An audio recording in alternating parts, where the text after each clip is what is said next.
Bon, salut tout le monde, alors c'est Julu pour faire une petite vidéo, comment dire, explicative, un petit tuto pour expliquer notre super bot, le Smart Bot en 1.0.4.1. Donc faire une petite démonstration déjà. Là on est dans l'onglet général, j'ai caché pour mon bien les pseudos. Donc voilà, je vais vous montrer. Nous tapons quelque chose, par exemple coucou Smart, on entre, et là le bot envoie dans le chat. Voilà. Donc ça, on voit l'onglet général, ça marche. On peut voir aussi tout ce qui se passe alors, c'est-à-dire tout ce qui se déroule quand on est en combat, aussi pour les moments, pour les régénérations, etc., etc. Donc nous voilà dans l'onglet personnage, où on voit tout l'inventaire du personnage en cours. On peut voir ensuite en cliquant sur clic droit sur un des objets, si on peut le supprimer, le jeter ou l'utiliser.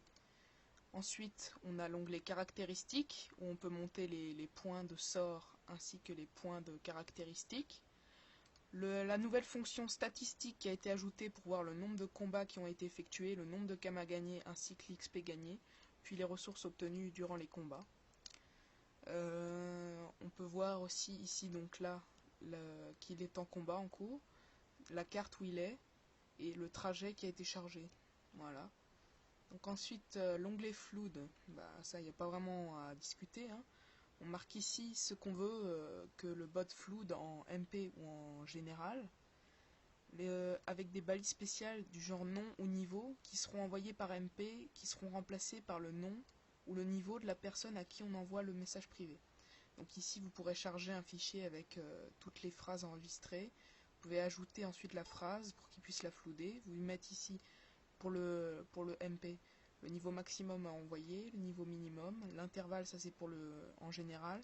Si vous voulez envoyer le MP une seule fois à une seule personne, ou activer le flood pour le lancer, ainsi qu'aussi pour les anti-spam, mettre des choses aléatoires pour éviter d'avoir le message impossible d'envoyer car le message est le même que le précédent. Ensuite, l'onglet combat. Donc ici, c'est là qu'on configure le bot pour qu'il puisse combattre. Donc ici, nous avons les sorts qu'il possède, du genre on veut ajouter bon, on choisit la cible, c'est-à-dire lanceur, et la priorité. Alors pour la priorité, plus elle est haute, plus il va essayer de le lancer en premier si c'est possible. Genre là, si je mets en 101, au prochain combat, la première chose qu'il va faire, c'est lancer bon. Parce que c'est la chose la meilleure priorité.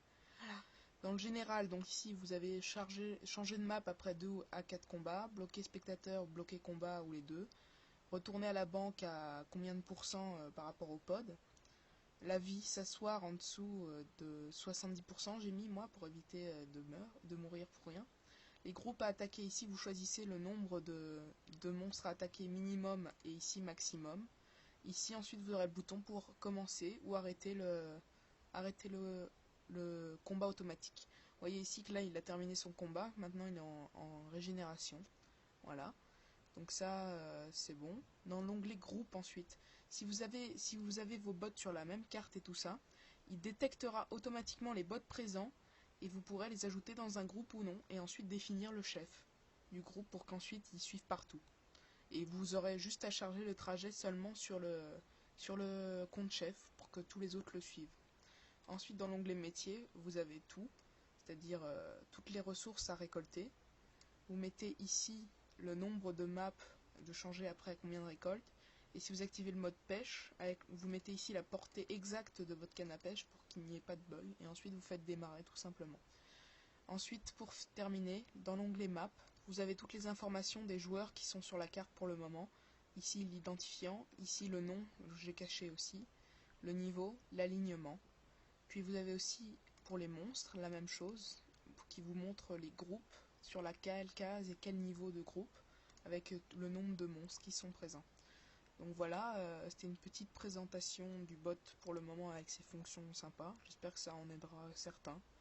Et puis j'ai fait aussi, pendant que j'en profite, une petite description de comment fonctionne mon logiciel pour créer les trajets. Donc voilà, c'est le Traject Tool, il est en ce moment en 3.0.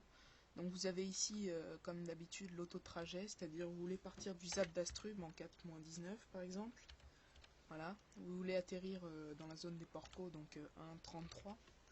et vous faites simuler. Et donc ici, il simule le trajet. Par contre, s'il y a des murailles dans le terrain et tout ça, il ne prend pas en compte. Donc ça, il faudra faire les modifications au cas où.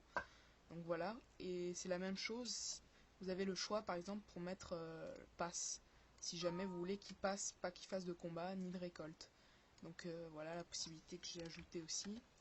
Et donc pour les PNJ c'est pareil, mais je sais pas si dans la nouvelle version là, ils sont encore présents, et si ça marche sous cette forme toujours. Donc vous voyez, vous mettez la mapile, la cellide, la question, genre coucou, et là au revoir. Faites ajout, et dans l'ancienne